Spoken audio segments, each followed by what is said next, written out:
Something notable about this Equal Rights Amendment is the large number of co-sponsors. If you look at the fine print, you'll see senators and representatives supporting it from all corners of the state, from Kittery to Calais. Thanks, guys. We're here at Salvage Barbecue in Portland, so things here get underway at 7, so it's a little bit quiet right now, but some context on question 1 for you. But right now, I'm joined with Scott Ogden, who is the communications director for the Mills campaign. So what is the feeling tonight? Have you talked to Janet Mills today? In part 2 of this series, we hear from a woman who says her son had a severe vaccine injury that left him with permanent consequences. The city manager says she believes this was originally intended more for magazines, but it could have applied to novels too, meaning books like this would have to be covered. Tonight we're talking dollars and cents in Augusta, what Republicans and Democrats are looking to get accomplished as the state's budget is finalized. On Wednesday, the CMP power line became one step closer to being built here in Maine. The state's Land Use Planning Commission voted to give their approval to the project. We are here gathering on the Ides of March, the day that Brutus betrayed Julius Caesar. Those opposed to the CMP power line rallied Friday at the State House, saying they feel betrayed by some government leaders. The opponents take issue with a planned 53-mile hydroelectric power line that would carry energy from Quebec to Massachusetts by building through the woods of western Maine. A bill in the legislature could delay that process by requiring a greenhouse gas emission study from the DEP. I'm really skeptical that this project has any benefits to Maine people. We need to know whether the greenhouse gas impacts are real. But project representatives testify they've already done greenhouse gas studies. They also say the power line would bring more than 3 million metric tons of carbon reduction, the equivalent of taking more than 700,000 cars off the road. Our major concern is what we consider the existential risk of climate change,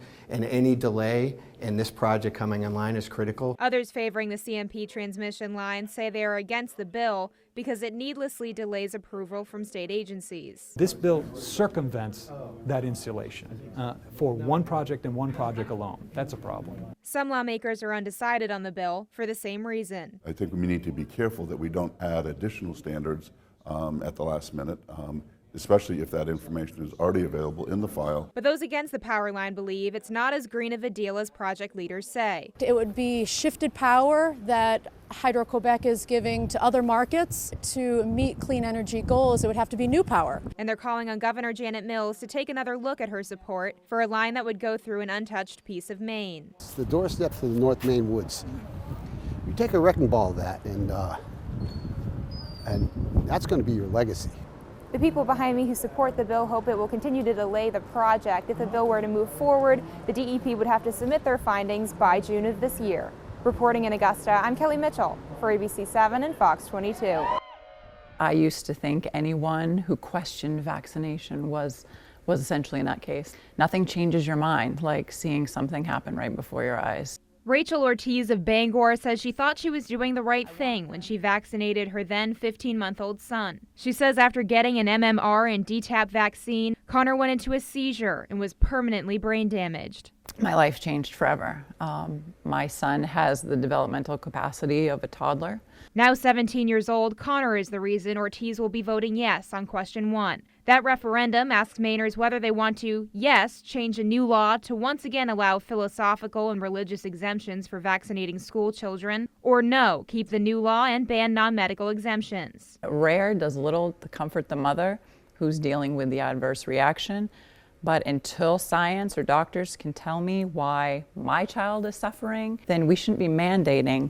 A doctor we spoke with in Ellsworth says other than minor swelling, she has not seen any negative side effects from vaccines, and that numerous studies have found no link between vaccines and autism. She says immunization is safe and prevents serious illnesses. And I think people have forgotten what those diseases can do, that they can cause paralysis like in polio. I've been to South America and other countries where those diseases are real and alive. Dr. Whitaker says medical exemptions are difficult to get. Data from the Maine CDC says in the 2018-2019 school year, 6.2% of Maine's kindergartners had an exemption for vaccination. Only 0.6% of those exemptions were medical. Yes on One supporters want to protect the choice of the rest of those parents. We are not arguing that no one should be vaccinated. Vaccines can be a really important part of public health.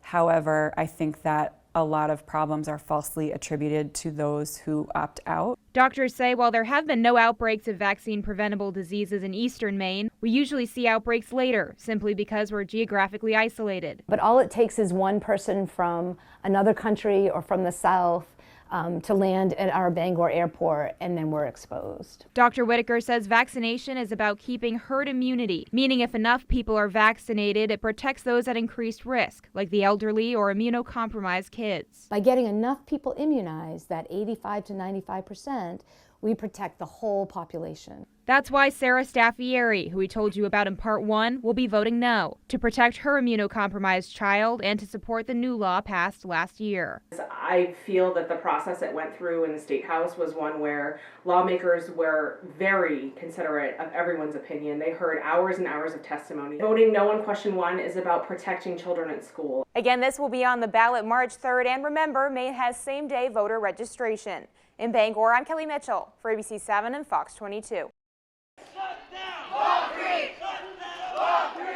Young Mainers rallied outside Augusta's Capitol Judicial Center Tuesday, calling for the closure of Long Creek Youth Development Center. They want the money spent on the South Portland facility to instead go to community-based programs like rehabs and teen shelters.